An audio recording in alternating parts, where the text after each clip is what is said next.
بسم اللہ الرحمن الرحیم۔ ایک عورت نے حضرت خواجہ حسن بصری رحمۃ اللہ علیہ کی خدمت میں حاضر ہو کر عرض کی کہ میری بیٹی فوت ہو گئی ہے، میں چاہتی ہوں کہ خواب میں اس کے ساتھ ملاقات ہو جائے۔ حضرت حسن بصری رحمۃ اللہ علیہ نے فرمایا، نماز عشاء کے بعد 4 رکعت نفل نماز پڑھ اور ہر رکعت میں فاتحہ شریف کے بعد سورۃ کوثر 1 مرتبہ پڑھ کر لیٹ جاؤ اور نبی پاک صلی اللہ علیہ وآلہ وسلم پر درود پاک پڑھتی سو جاؤ۔ اس عورت نے ایسا ہی کیا۔ جب سو گئی تو اس نے خواب میں اپنی لڑکی کو دیکھا کہ وہ عذاب میں مبتلا ہے۔ اسے گندھک کا لباس پہنا کر ہاتھوں میں آگ کی ہتھکڑیاں اور پاؤں میں بیڑیاں پہنا دی گئی ہیں۔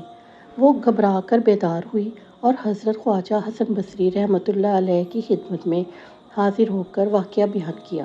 آپ رحمۃ اللہ علیہ نے سن کر فرمایا کہ کچھ صدقہ کرو، شاید اللہ تعالیٰ اس کو معاف کر دے۔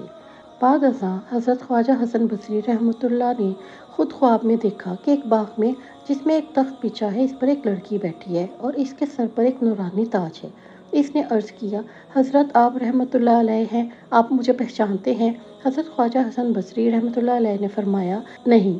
یہ سن کر لڑکی نے عرض کیا، حضرت جیسے میری والدہ نے بیان کیا تھا اسی طرح میری حالت ہی نہیں بلکہ اس قبرستان میں 70,000 مردہ تھا جس کو عذاب ہو رہا تھا، اور ہماری خوش نصیبی یہ ہے کہ ہمارے قبرستان کے پاس ایک عاشق رسول صلی اللہ علیہ وآلہ وسلم گزرا، اس نے درود شریف پڑھ کر ثواب ہمیں بخش دیا، تو اللہ عز و جلالہ نے اس درود شریف کو قبول فرما کر ہم سب پر رحمت فرمائی اور عذاب قبر سے نجات مل گئی، اور سب کو یہ انعام و اکرام عطا فرمایا جو آپ رحمۃ اللہ علیہ آپ مجھ پر دیکھ رہے ہیں۔